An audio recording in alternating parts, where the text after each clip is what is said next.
और हमारे समाज में कहते हैं ना, वर पक्ष वाले बड़े हैं और वधू पक्ष वाले छोटे हैं। हमें तो, मैं सोचती हूं कि ये निकाला किसने, ये बात कही किसने होगी? जिसने कहा होगा कि बेटे वाले बड़े और बेटी वाले छोटे, ये किसने कहा होगा? ये बात जिसने निकाली होगी उसके पास दिमाग बिल्कुल नहीं होगा, मूर्ख होगा वो। अच्छा, अब आप एक बात बताइए, देने वाला बड़ा होता है कि लेने वाला बड़ा होता है? जोर से बोलिए। देने वाला ना? आप लोग देने वाला कि लेने वाला है? लेने वाला। हम तो कहे लेने वाला। रे राम, देने वाला सदैव बड़ा होता है ना। तो जब देने वाला सदैव बड़ा होता है तो एक बेटी का बाप छोटा कैसे हो गया? कभी सोचा है? फिर वर पक्ष वाले बड़े कैसे हो गए? महाराज, यहाँ एक छोटी से छोटी वस्तु तो लोग देना नहीं चाहते हैं। एक बार दे दे तो उसे 1000 बार कहेंगे हमने ये दिया, हमने ये दिया। और आप विचार करिए कि जिस आंगन में जो बिटिया हुई और बचपन से उसे बड़े लाड दुलार के साथ एक माता पिता उसे पढ़ा के लिखा के उसे योग्य बना करके और 24-25 साल बाद आपको तुरंत दे देते। कभी सोचा है उस पिता का, उस माँ का कलेजा कितना बड़ा है, जिसने अपनी बेटी ही दे दी, अपने दिल का टुकड़ा ही दे दिया आपको, और उस घर में दिया। उस घर के बारे में कुछ पता नहीं है, घर के लोग कैसे हैं, घर के लोगों का व्यवहार कैसा है, कुछ पता नहीं है। और अचानक से 25 वर्ष किसी घर में, अपने घर में रहने के बाद, माता पिता के साथ रहने के बाद, अचानक से वो बेटी किसी अनजाने से घर में पहुंच जाए। आपने कभी सोचा है कि वो कैसे सब कुछ मेंटेन करती होगी, जिसे वो जानती भी नहीं है कि वो लोग कैसे हैं, उनका व्यवहार कैसा है, लेकिन फिर भी उस घर में आकर के वो उस घर को अपना बनाती है, सबकी सेवा करती है। और अपने कलेजे का टुकड़ा जिस बाप ने दे दिया, उसके बाद भी लोग कहते हैं आपने दिया क्या है? कैसा समाज है ये आज का? आपने क्या दिया? आपने तो कुछ दिया ही नहीं। अरे अपने कलेजे का टुकड़ा उसने आपको दे दिया और अभी आप देने की बात कर रहे हो।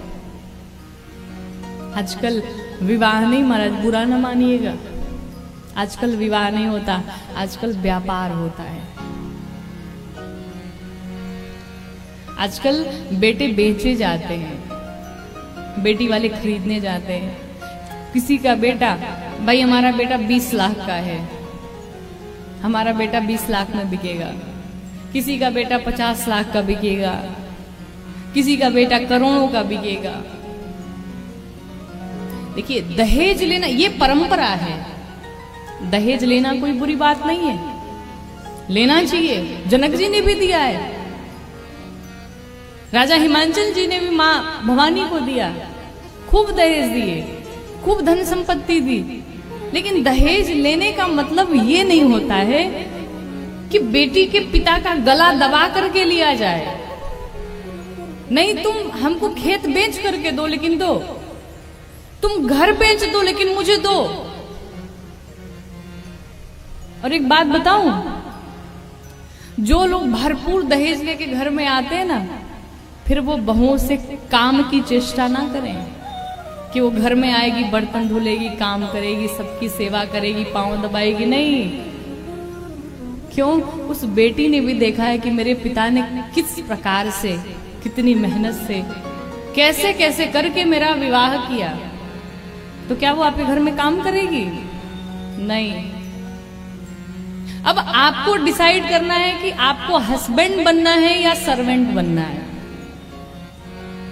डिसाइड आप कर लो, आपको पति बनना है कि नौकर बनना है। अगर पति बनना है तो महाराज खुलेआम कहो, भगवान ने बहुत कुछ दिया है मुझे, मुझे आपका कुछ नहीं चाहिए। आप अपनी बिटिया को जितना दे सके दे दे, मुझे कुछ नहीं चाहिए। मेरे हाथों में इतना दम है, इतना मैं कमा सकता हूं कि अपनी पत्नी का भरण पोषण कर सकता हूं, उसे खिला सकता हूं, उसे पिला सकता हूं, उसकी सारी इच्छाएं पूरी कर सकता हूं। आपके देने से मेरे पास नहीं होगा। इस तरह से तो आप पति बनेंगे। और लेकिन अगर गला दबा करके, खेत बिचवा करके, घर बिचवा करके अगर आप लेते हैं तो पति फिर ना बनेगा, फिर तो सर्वेंट, नौकर ही बने रहिएगा। फिर बहू तो घर में आएगी, सुबह के 8 बजे उठेगी महाराज, हस्बैंड से बोलेगी चलो चाय वाय बनाओ भाई, लाओ चाय पिए हम बैठ के आराम से। और करना भी चाहिए। हम तो हर बार हर मंच से यही कहते हैं कि बहनों को ऐसा करना भी चाहिए। क्यों? क्योंकि मेरे बाप ने खरीदा है, मुझे नौकर दिया है खरीद करके, और जब नौकर दिया है तो चलो घर के सारे काम करो। हम तो भाई चले शॉपिंग करने, तुम घर के सारे बर्तन धुलना, चूल्हे पे भोजन बनाना, सारे काम करो। मर्द उसे नहीं कहते हैं जो अपनी पत्नी को खूब मारे, खूब पीटे, दहशत में उसे रखे, स्त्री पर हाथ उठाए। मर्द उसे कहते हैं महाराज जिसके पास रह करके एक स्त्री स्वयं को सुरक्षित महसूस करे, वही असली मर्द है,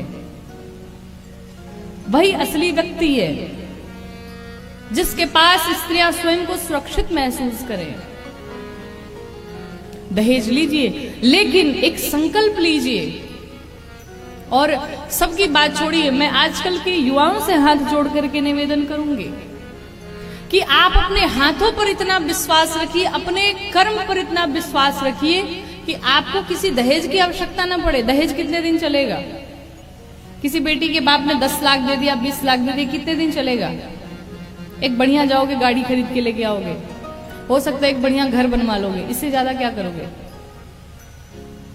2-4 साल, 5 साल, 10 साल चलेगा, उसके बाद तो खत्म हो जाएगा। जीवन भर का तो ठेका नहीं ले रखा है, करना तो खुद ही है। इसलिए फिर हम पहले से क्यों ना सावधान हो जाए? क्यों कष्ट दें किसी को? पहले से हम वो कार्य न करें। आप कहें कि हमारे हाथों में इतना दम है। अगर आपने पढ़ाई की है, अगर आपने स्टडी की हुई है, अगर आपने शिक्षा ग्रहण की है, तो आपका सिर्फ एक ही वाक्य होना चाहिए कि मुझे कोई दहेज नहीं चाहिए। और अगर आप दहेज के कारण किसी को प्रताड़ित कर रहे हैं, किसी को दंडित कर रहे हैं, किसी को कष्ट पहुंचा रहे हैं, तो आपकी शिक्षा व्यर्थ है, आपका पढ़ना लिखना व्यर्थ है। उस पढ़ाई का कोई मतलब नहीं। कुछ ऐसे दरिंदे होते हैं कि दहेज के चक्कर में आकर के कई बेटियों को जला दिया जाता है, उन्हें मार दिया जाता है। और आज समाज में भ्रूण हत्या का कारण है कि ये भी है कि बाप सोचता है कि अभी दर्द सह लो, अभी बर्दाश्त कर लो, वो ठीक है, उसने ना जन्म लिया ना हम आंखों से देखेंगे, उतना कष्ट नहीं होगा जितना कष्ट वो ससुराल में जाएगी और उसे लोग मारेंगे, पीटेंगे, उसके बाद वो जो कष्ट दिखेगा वो एक पिता को बर्दाश्त नहीं होगा। जिस घर में एक बेटी होती है ना, तो जैसी बेटी पैदा होती है बाप सोचने लगता है इसका विवाह कैसे करूंगा। माँ बचपन से उस बेटी के लिए कभी कान का बनवाएगी, कभी नाक का बनवाएगी, कभी हाथ का बनवाएगी। क्यों? धीरे धीरे तैयारी करूं ताकि इसका विवाह भी मुझे करना है। और एक पिता, कोई भी पिता नहीं चाहता है महाराज कि हमारी बिटिया को कोई कष्ट हो। हर माँ बाप यही चाहते हैं हमारी बेटी सुखी रहे, और उसके भीतर जितनी क्षमता होती है वो उतना करता है अपने बेटी के लिए। आप भी किसी के बाप हैं, ऐसा नहीं कि आपके घर में बहू आई है तो आपकी बेटी नहीं है, वो भी किसी के घर में जाएगी। ये मान करके चलो कि हम किसी दूसरे की बेटी को अगर सुख दे रहे हैं, एक अपनी बेटी जैसा प्यार दे रहे हैं, तो हमारी भी बेटी जहां भी रहेगी वो सदैव सुखी रहेगी। दूसरों पर विश्वास न करो, अपने ऊपर विश्वास रखो, भगवान के ऊपर विश्वास रखिए। अगर कथा सुनने आए हैं तो राम जी की कथा न सुनिए, सिर्फ जीवन की ये जो सच्चाई है इसे स्वीकार करिए।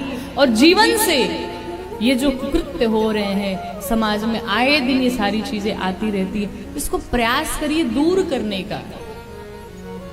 और सिर्फ कहने से नहीं होगा भ्रष्टाचार भगाओ, बोल देने से नहीं हो जाएगा। एक एक को जागरूक होना पड़ेगा, एक एक को शिक्षित होना पड़ेगा। पहले हम खुद को सुधारे, फिर दुनिया को सुधारे। जब एक एक सुधर जाएगा तो बाकी तो अपने आप ही सुधर जाएगा। जिस घर में बहुओं की इज्जत होती है, जिस घर में बहुओं का सम्मान होता है, उस घर में सदैव लक्ष्मी का वास होता है। बहुएं लक्ष्मी होती हैं। आपने देखा होगा ना, विदाई के समय जब बेटियां घर से जाती हैं तो उनके हाथ में चावल दिए जाते हैं और चावल बेटियां पीछे फेंकते हुए जाती हैं। इसका अर्थ क्या होता है कि भाई जब तक तुम थी ये घर भरा पूरा था, अब मेरा घर तुम छोड़ करके जा रही हो, लक्ष्मी आज घर से जा रही है, तो तुम अपने हाथों से ये चावल भरते जाओ ताकि हमारा घर भरा पूरा रहे, धन धान्य से संपन्न रहे। लक्ष्मी जा रही तो लक्ष्मी लेके ना जाए। तुम दूसरे घर में जा रही हो, दूसरे घर में लक्ष्मी जा रही है, इसलिए बेटियों से चावल फेंकवाते हैं सब लोग। तो बेटियां लक्ष्मी होती हैं, बेटियों का सम्मान करिए। और हमें ऐसा लगता है जिस घर में जितनी बेटियां होती है ना, उतना ही घर धनवान होता है, उतना ही घर धनवान होता है। क्यों? लक्ष्मी जी का वास है, भरा पूरा परिवार है। तो भगवान पे विश्वास रखिए और ऐसे कुकृत्य कभी न करिए। क्यों? कर्म का फल ऐसा होता है कि घूम फिर के आना ही आना है। आप कर्मों से नहीं बच सकते। तो जितने लोग हमें श्रवण कर रहे हैं, इस चीजों पर अवश्य ध्यान दीजिएगा। प्रयास करिए अपने व्यवहार से, अपनी वाणी से कभी किसी को कष्ट ना पहुंचाइए।